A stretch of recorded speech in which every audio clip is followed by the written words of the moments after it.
نحمده ونصلي على رسوله الكريم اما بعد فاعوذ بالله من الشيطان الرجيم بسم الله الرحمن الرحيم رب اشرح لي صدري ويسر لي امري واحلل عقدة من لساني يفقهوا قولي. یوم وہ دن کون سا ہے جس دن یحما تپایا جائے گا علیہا اس پر فی نار جہنم جہنم کی آگ میں. یحما کا لفظ جو ہے میم یہ سے ہے میم یہ کا مطلب ہوتا ہے گرم ہونا تپنا. اسی سے لفظ حمایت نکلا ہے. حامی و مددگار. کسی کی حمایت انسان کب کرتا ہے؟ آپ کسی کی حمایت کب کرتے ہیں؟ جب آپ کے اندر ایک ابال آتا ہے، ایک گرمی آتی ہے، جذبات گرم ہوتے ہیں نا آپ کے، تو پھر آپ کسی کے حق میں یا کسی کے خلاف جاتے ہیں. تو گرمی کے 4 بڑے سورسز ہیں: سورج، آگ، یہ 2 حصی ہیں، اور اسی طرح جذبات اور انسان کے جسم کے اندر کی جو حرارت ہے، یعنی باہر جتنی بھی سردی ہو لیکن آپ کی باڈی ایک حرارت جو ہے وہ پروڈیوس کرتی رہتی ہے. تو یہ 4 چیزیں جو ہیں، یعنی 2 تو باہر ہیں اور 2 آپ کے اپنے اندر ہیں. حصی مانوی نہیں ہے یہاں 2 خارجی اور 2 اندرونی ذرائع ہیں. خارجی ذرائع میں دھوپ اور آگ، یہ گرمی کا ذریعہ ہے، اور اندرونی میں آپ کی جو باڈی ہیٹ ہے وہ، اور پھر جذبات کی گرمی. ٹھیک ہے، تو جذبات کی گرمی سے حمایت ہوتی ہے. اگر آپ کولڈ ہیں، کسی سے آپ کو کوئی کنسرن نہیں، تو آپ اس کی کوئی طرفداری نہیں کریں گے، چاہے بھلے وہ کتنا پٹے. جی ہاں، کولڈ ہارٹیڈ. اور اسی طرح جب انسان فوت ہو جاتا ہے تو اس کا جسم بھی کولڈ ہو جاتا ہے، ٹھنڈا ہو جاتا ہے. تو زندگی کی علامت ہے یہ گرمی. اور اسی طرح بے حس ہو جانا جو ہے، انسان کے کوئی جذباتی نہ ہونا، اچھے ہونا برے، تو یہ بھی کوئی اچھی علامت نہیں ہے، یہ بھی ایک بیماری. لیکن حد سے زیادہ جذباتی ہونا بھی ایک اور بیماری. اعتدال ہی اچھا ہے.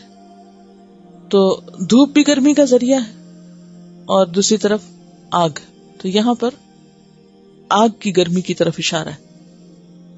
حمیون کی طرح ایک اور لفظ ہے میم حمن، وہ بھی اسی کے معنی میں استعمال ہوتا ہے. میم یہ اور میم دونوں ہی گرمی کے لیے استعمال ہوتے ہیں، تپنے اور گرم ہونے کے لیے. اسی سے پھر حمیم نکلا ہے، دلی دوست. حمام بھی اسی سے. حمام کس کے لیے ہوتا ہے؟ جی، گرم پانی کے لیے ہوتا ہے. آپ دیکھیں کہ یہ سارے لفظ ہم بولتے ہیں مگر ہم کبھی غور نہیں کرتے. حامی بھی بولتے ہیں، حمایت بھی بولتے ہیں، حمیت الجاہلیت بھی بولتے ہیں.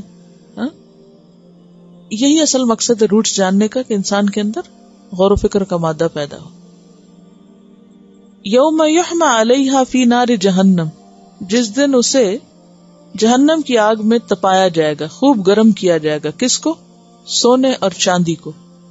فتکوا، پھر داغا جائے گا. تکوا کا لفظ کاف واو یہ سے ہے. کبھی لوہے یا کسی دوسری دھات کے آلے کو آگ میں سرخ کر کے اسے جلد پہ رکھنا اور داغ لگانا، اور جلد کا اتنا حصہ جلا دینا. جیسے استری ہوتی ہے نا، تو یا اوون ہوتا ہے، تو جب وہ تپ جاتا ہے، لوہا اور پیتل ہو، کچھ بھی ہو، کسی بھی میٹل کا، کسی بھی دھات کا گرم کر کے اس سے جلد کو داغ لگانا. پہلے زمانے میں اس کو علاج کے لیے بھی استعمال کیا جاتا تھا. خاص طور پر اونٹوں کو جب خارش کی بیماری ہوتی تھی تو اس بیماری کے علاج کے لیے ان کو داغا جاتا تھا. یہ بتا رہی ہے کہ یہاں بھی جانوروں کے جسم کے اوپر نمبر سٹیمپ کرنے کے لیے کہ وہ دوسروں کے جانوروں میں مکس نہ ہو جائیں، کیونکہ شکلیں ایک جیسی ہوتی ہیں سب کی، تو ان کو اسی طرح آگ کی کوئی چیز گرم کر کے اس سے ان کے سکن کے اوپر داغ لگایا جاتا ہے. تو بہرحال فتکوا، تو داغا جائے گا، یہ داغ لگایا جائے گا. بہا ساتھ اس کے کس کے؟ سونے چاندی کی تختیوں کے. لیکن کتنا تکلیف دہ ہوگا نا، کبھی آپ کا ہاتھ استری سے جلا ہو یا بازو پہ، یا کہیں اوون کے اندر کچھ نکالتے ہوئے کہیں کچھ لگ گیا ہو، لمحے بھر کے لیے بھی تو ناقابل برداشت ہوتا ہے. لیکن وہ لوگ جو سونے چاندی میں سے زکوٰۃ نہیں نکالتے، تو یہی سونا چاندی اور یہی زیورات ان کے لیے وبال بن جائیں گے، جن کو دنیا کی آگ میں نہیں، جہنم کی آگ میں گرم کیا جائے گا اور اس سے جلدوں کو داغا جائے گا. خاص طور پر کون سے حصے؟ جباہہم، ان کی پیشانیاں. جباہ جبہت ان کی جمع، جبہہ. وجنوبہم، اور ان کے پہلو، جنب کی جمع ہے. وظہورہم، اور ان کی پیٹھیں، پشتیں، بیک. خاص طور پر ان تین اعضاء کا ذکر ہے. اصل میں ہوتا یہ ہے، اگر آپ غور فرمائیں، کہ جب کوئی حقدار حق لینے آتا ہے تو سب سے پہلے انسان کا کون سا حصہ ناگواری کا اظہار کرتا ہے؟ ماتھے پہ بل آتے ہیں کہ یہ کیوں میرے مال پہ نظر رکھے ہوئے، یہ کیوں مانگ رہا ہے. پھر اس کے بعد انسان منہ موڑتا ہے، پہلو تہی کرتا ہے، اور پھر بالآخر پیٹ پھیر کے چلا جاتا ہے.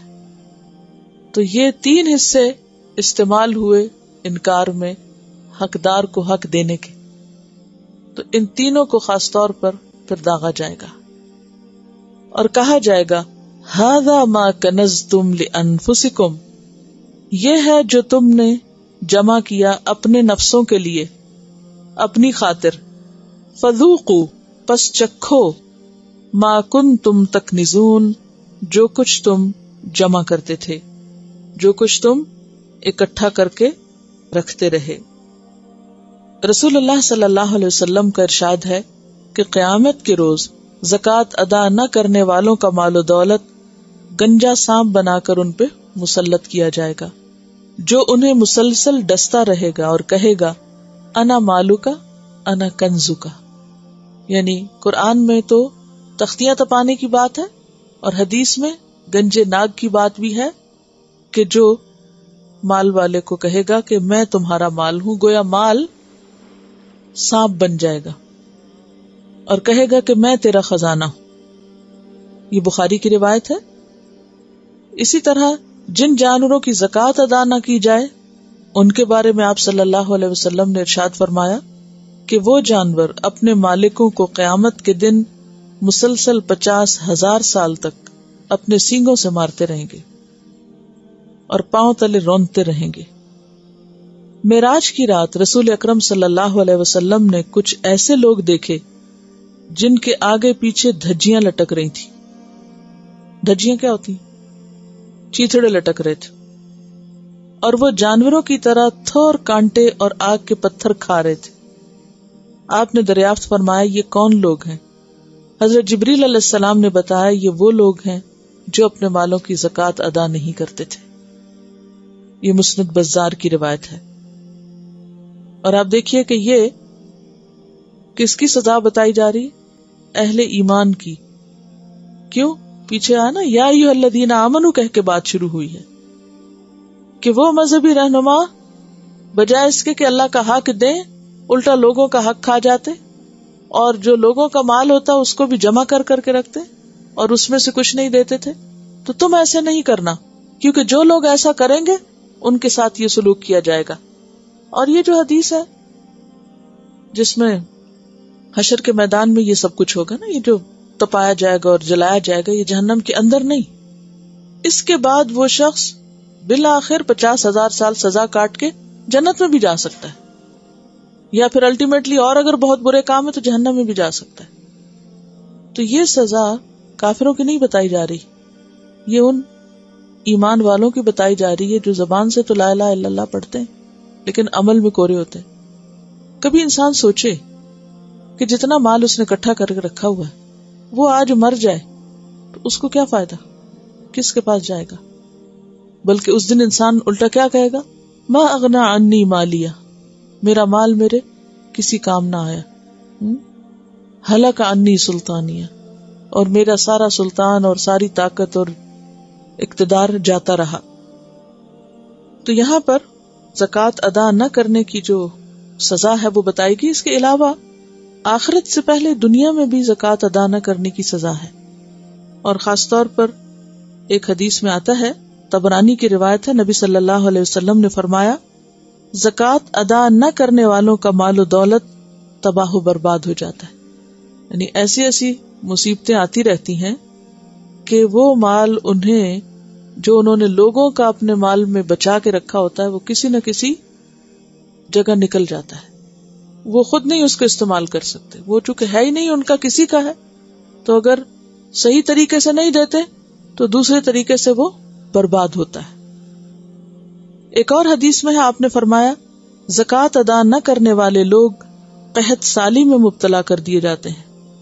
اور یہ آخرت کے علاوہ دنیا میں دی جانے والی سزاؤں میں سے سزائیں بتائی گئیں. اور ویسے بھی اگر دیکھا جائے تو مال اور اولاد جو ہے انسان کے لیے ایک بہت بڑا فتنہ ہے. سبحانک اللہم و بحمدک نشہد ان لا الہ الا انت نستغفرک و نتوب الیک. السلام علیکم و رحمۃ اللہ وبرکاتہ.